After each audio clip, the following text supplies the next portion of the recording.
Esther Abreu é autora de vários livros. O último deles faz uma homenagem a um nome muito importante para o Espírito Santo, Judite Leão Castelo Ribeiro, primeira mulher a ocupar o Parlamento Capixaba, se tornando ícone das lutas femininas.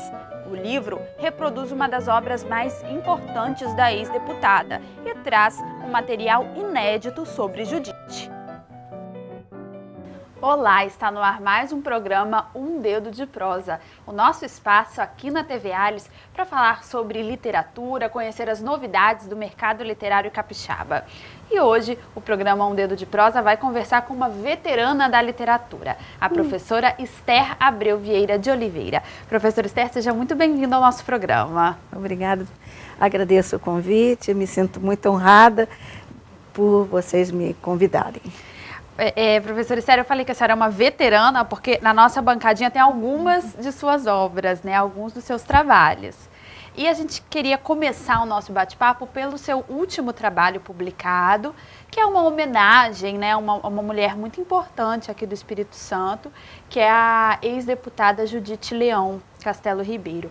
Queria que a senhora, assim, para começar, para o pessoal de casa que não conhece quem foi essa personalidade do Estado, que a senhora falasse um pouquinho para a gente. Quem foi essa mulher? Judite Leão Castelo Ribeiro, proveniente de uma família de políticos intelectuais do Estado e residente na Serra.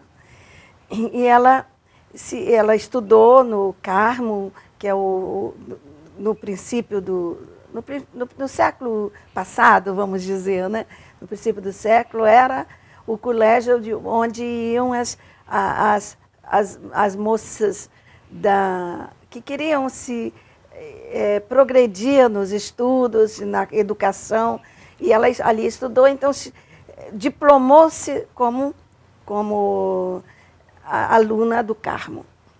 E progrediu sendo professora no colégio do parente dela, no São Vicente, e fez concurso para cátedra no colégio normal, Pedro II, ali perto do palácio que era ali, né? E ali ela fez concurso, passou, e foi professora durante muitos anos, né, de pedagogia. E outra coisa que ali também ela era uma mulher muito dinâmica, então ela organizava e estimulava os alunos a lerem, fez espécie de trocas de cartas. Isso era conhecido em todo o Estado como um modelo de como fazer os alunos participarem de leituras, de trocas de escrever, né? De trocas de correspondência e outras coisas que ela fazia. Isso como professora. Depois, eleita deputada, ela foi durante 4 mandatos, né, e fez, então, muitas emendas, que beneficiou a sociedade em geral do Estado, além, claro, da Serra e de Vitória, né, que era a parte maior do carinho dela. Mas escolas que ela ajudou a fundar, instituições como o Hospital do Câncer, instituições de câncer, Santa Rita, né, que era o modelo. Então, tudo isso ela ajudava na saúde, na educação, colégios como o Salesiano, ela ajudava com um projeto, e outros colégios, fundou o colégio. Tanto por isso que ela tem ruas com o nome dela, que às vezes as pessoas moram naquela rua e não sabem quem é. Isso me preocupava. Colégios, como em Baixo Guandu mesmo, tem colégio, e conheço, você sabe quem foi? Não, não sei. Não sabem. Então, os jovens não têm conhecimento. Então, vamos pensar de uma maneira. Aí pensei em publicar até 500 obras. Quando o Chico Prego abriu a Lei Chico Prego, eu então entrei com um projeto e pensei em 500 livros assim. Aí o Maurian falou, não, Maurilene, você faça 1000, porque 500 é pouco. porque precisamos divulgar mais. E sabe que está quase acabando mesmo os livros, né? Que bom. Porque para que mostrar quem foi esta mulher, né? Agora, professora, só para a gente entender direitinho o livro, porque o livro ele resgata uma obra da própria Judite, né? E aí tem um trabalho da senhora e outros textos. Foi fácil encontrar esse livro dela? Não, o livro primeiro não. Tanto que eu tirei xerox para poder fazer um facsímile. Tirei xerox até de um livro da Academia de Letras. Aí eu fiz um facsímile e o livro dela chama-se Presença. Esse livro teve um aceite nacional. Então, Carlos Drummond de Andrade fez comentários, políticos aqui, como Elmo o João Batista Erquinhó, Renato Pacheco, o professor Guilherme Santos Neto, pessoas daqui, como pessoas de fora, Menotti Delpic também, do Rio de Janeiro, pessoas de nomes nacionais que falaram desta obra dela, quando foi em 80 que foi lançada, né? Então, aí nós pensamos, vamos pôr esta obra, mas vamos fazer uma apresentação. Aí pensamos numa cronologia para que pudesse um leitor imediato saber de que se tratava aquela mulher, né? Quer dizer, quem não conhece a Judite já tem uma cronologia mostrando os anos mais importantes, né? E muitas fotos eu consegui do arquivo que ela tem na Academia de Letras, em jornais. Então, e outros, o Maurilene conseguiu para mim, com os filhos, que é o sobrinho dela, né?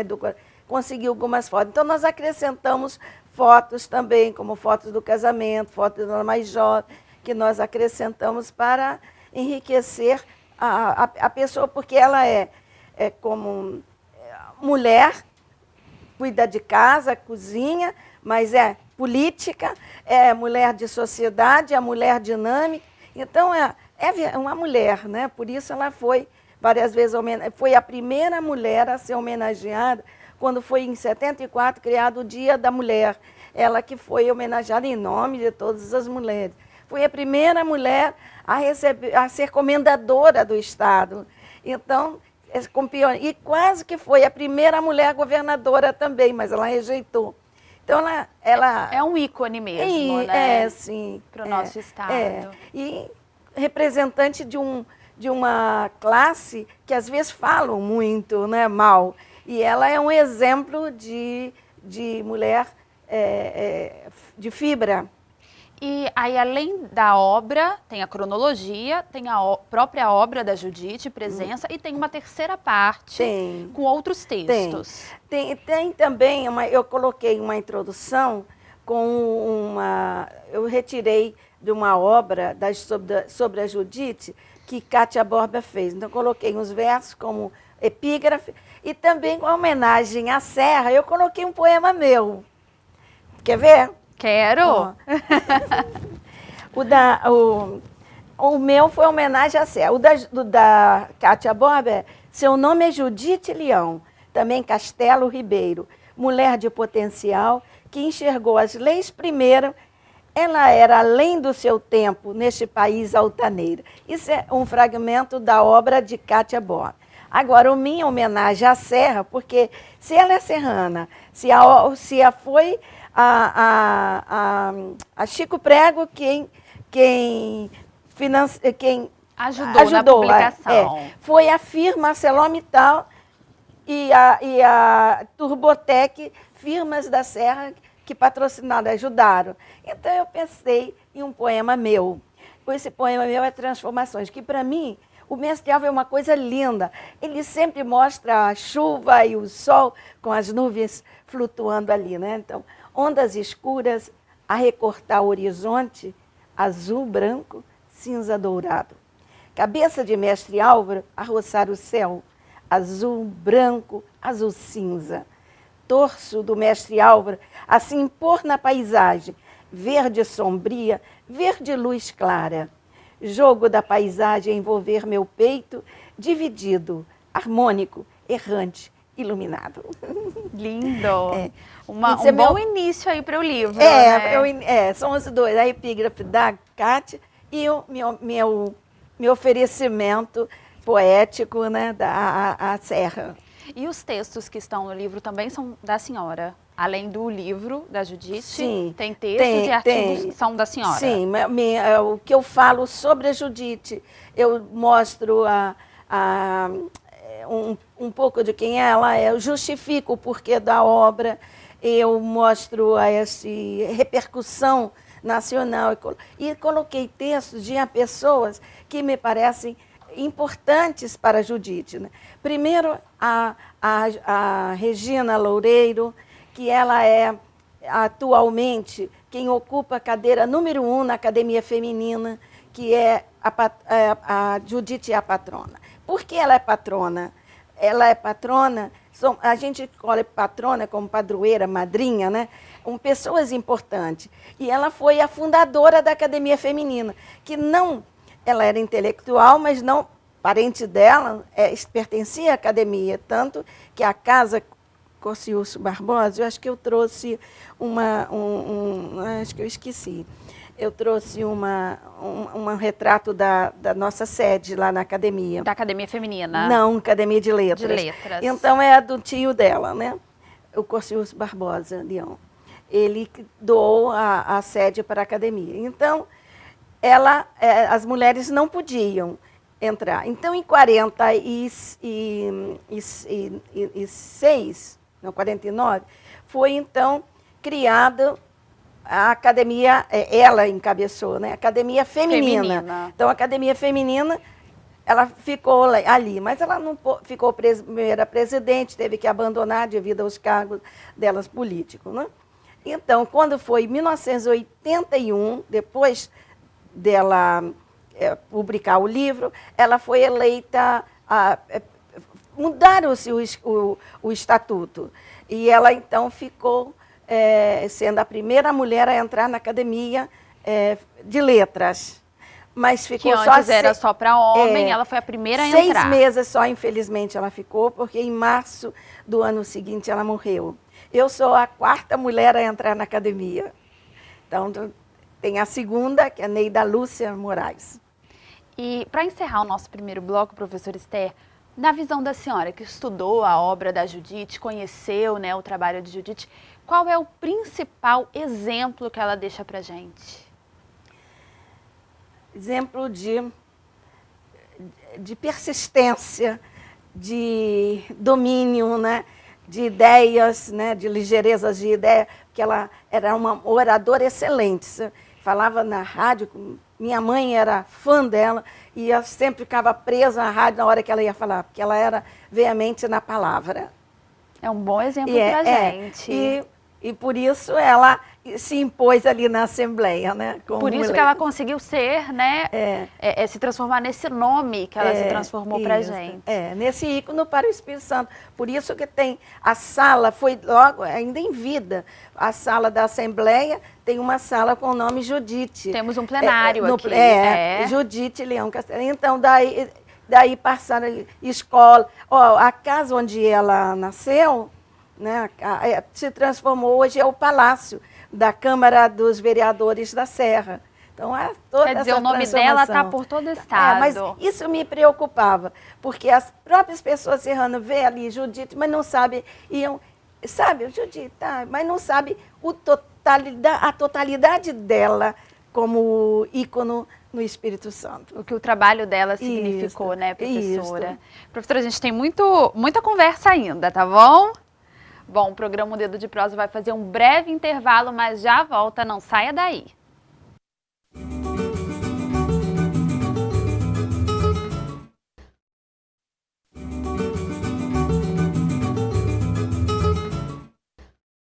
estamos de volta com o segundo bloco do programa Um Dedo de Prosa, hoje conversando um pouco com a escritora e professora Esther Abril. Professora Esther, nós já falamos um pouquinho sobre o seu último trabalho, né, que foi esse resgate da obra da ex-deputada Judite Leão Castelo Ribeiro, mas eu queria falar um pouquinho sobre os outros trabalhos da senhora, né, porque a nossa mesinha aqui, apesar de cheia, está com alguns dos trabalhos da senhora, que a senhora tem aí vários trabalhos. A senhora tem livros de poesia, de contos, livros didáticos também? Tenho. Vamos falar um pouquinho sobre isso. Como é que começou esse trabalho todo dentro da literatura? Da literatura ou da didática? O que começou didática? Primeiro? Foi a literatura ou foi a didática? A didática. Didática? A vontade de trabalhar para ajudar o ensino, porque não havia muitos livros aqui em Vitória. Aqui em Vitória não tinha livrarias, né? Então a gente trabalhava, a gente tinha que digitar os textos na maquininha, né? Tá catando milho, né? A maquininha era assim a máquina, né? E a gente passava no álcool, depois nós eram impressoras. Não era impressora, esqueci o nome agora, nesse instante. Mimeógrafo. Isso. Era um mimeógrafo, né, sujava a gente toda, né? Então a gente fazia exercício, depois começaram uns colegas a falar isso. Eu dava aula também de português para estrangeiro, daí durante 16 anos. Fui na universidade, a pioneira nesse sentido, a universidade recebia alunos do Ministério, nós tínhamos alunos de toda a América que vinham para cá, antes de ir para outras universidades, outros ficavam aqui. Então, vinha também pessoas da África, eu tinha alunos da Grécia, do Japão, o Tubarão, então, estava iniciando e trazia italianos, trazia muitos japoneses, então eu dava aula de português para estrangeira, não só eu dava para a universidade, como para a comunicação. Foi por isso que quando foi feito o prédio na Universidade de Línguas, Centro de Línguas, puseram meu nome. Lá tem meu nome. Os prédios, Centro de Línguas, o nome é meu nome, Esther Abril Verde Oliveira. Por isso, porque eu trabalhei muito com a comunidade, né, no passado. E, muito legal. Aí, então, porque uma colega chamada Vera dizia assim, Esther, com esses exercícios que você faz em laboratório e tudo, você devia publicar o livro. Então, publiquei o livro de português para estrangeiro, e eu tinha uns poemas também que eu escrevia, e estava no caderno. Um dia mostrei a um colega, o professor José Augusto Carvalho, que eu admiro muito, e ele era meu colega lá no Colégio Estadual, e ele foi e me deu notas 10 e nota até 0 nos poemas. E eu achei aquilo notável, assim, tive assim, até uma alegria, e eu mostrei a outros colegas, me fizeram, saiu na Gazeta e tudo, elogiando, me comparando até com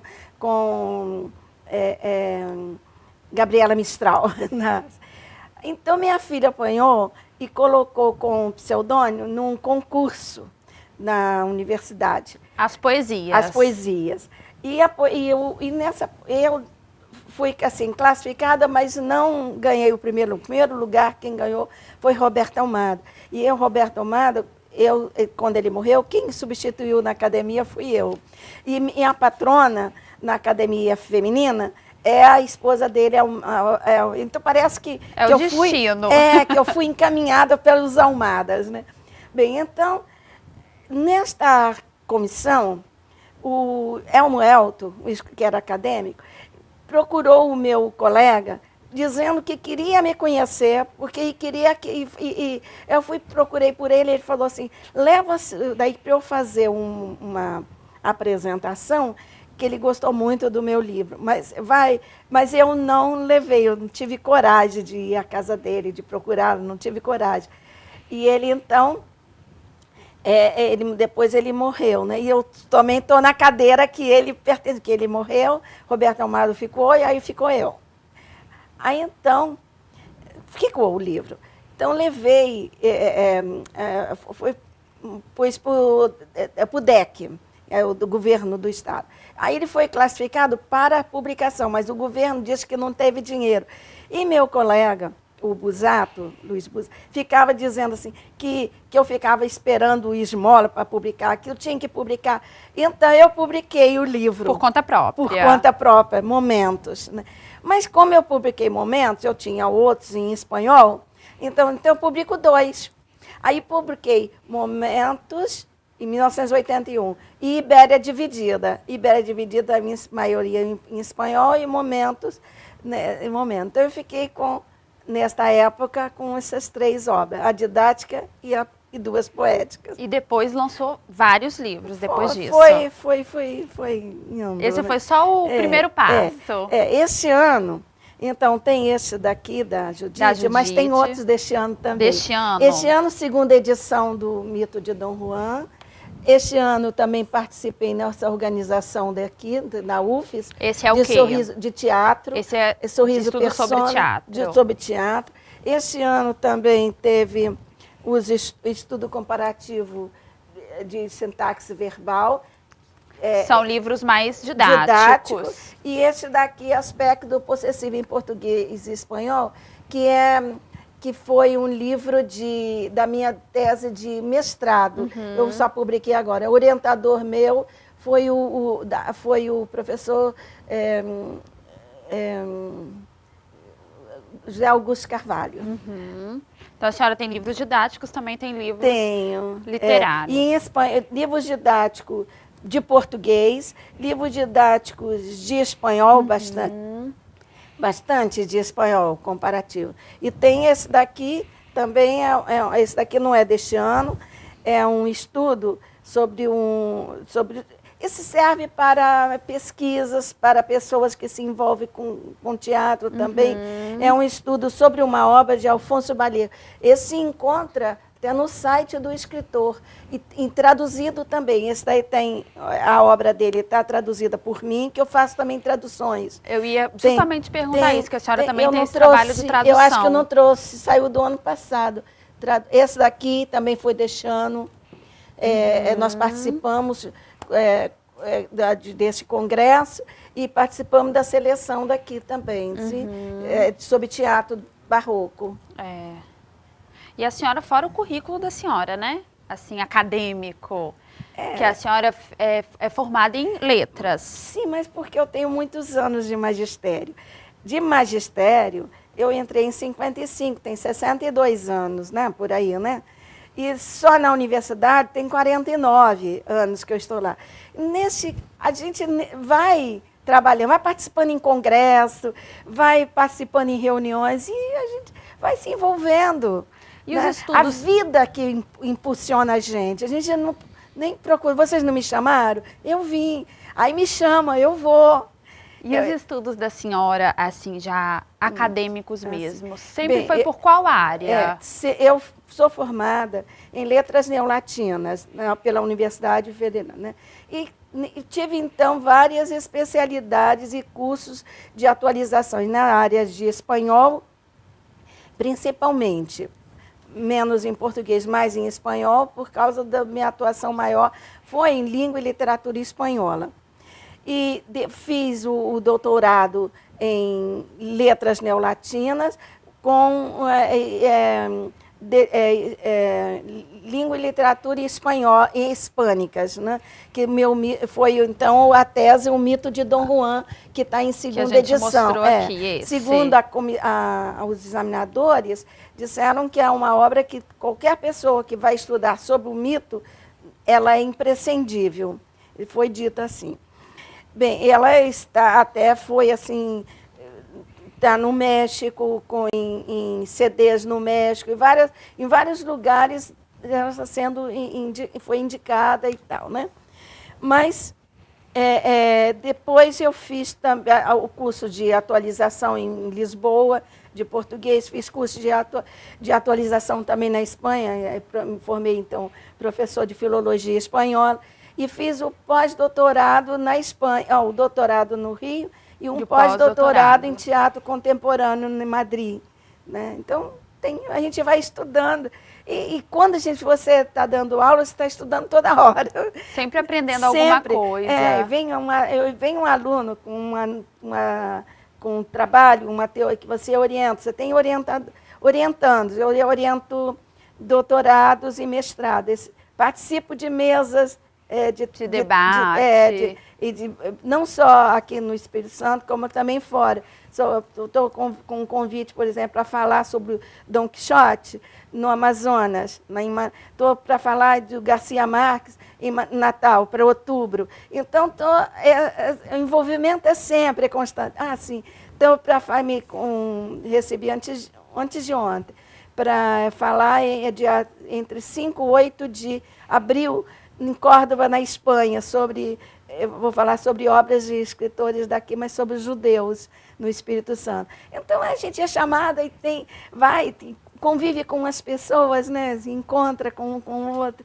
É assim. Então, professora Esther, vou aproveitar para perguntar para a senhora que tem essa caminhada aí pela literatura, como a senhora vê a literatura de hoje? Como a senhora vê o mercado literário hoje, tanto assim a nível nacional, mas também a nível do Espírito Santo? Olha, o mercado, a venda de livros. Isso. E a produção também, não só a venda, a produção. Não, a produção aumentou muito, porque os cursos de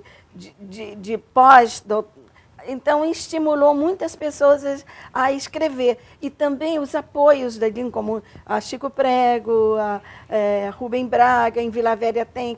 Esses cursos no Estado, Cachoeiro também. Facilita a publicação. Está facilitando a publicação, mas não a venda. Venda, para você viver de livro, você não vive. Eu vivo do meu trabalho, quer dizer, minha aposentadoria de professor, porque livro não dá para pagar o que eu gastei, quando a lei ajuda é ótimo. A gente faz um lançamento que é uma coisa interessante, porque você encontra as pessoas amigas e as pessoas se encontram. É uma festa, né? É uma festa. Então, é só assim que os autores aqui vendem livro. Né? Por isso que a Academia Feminina depois pediu apoio e teve o apoio da Academia de Letras e o Instituto Histórico para a Feira Literária. Feira Literária Capixaba. Para que mostrasse a obra, e mostrou, sim, mostrou porque foram 1.299 livros que foram vendidos de escritoras capixabas.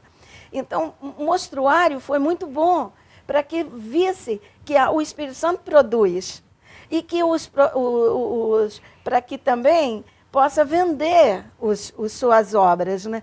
Ficar, às vezes, tinha poetas aqui, que a gente conhece, que ficam nos pontos de ônibus vendendo os seus livros, né? Como esses meninos que vendem bala, tudo. Não é assim, né? Então, mostrar que nós temos produção boa.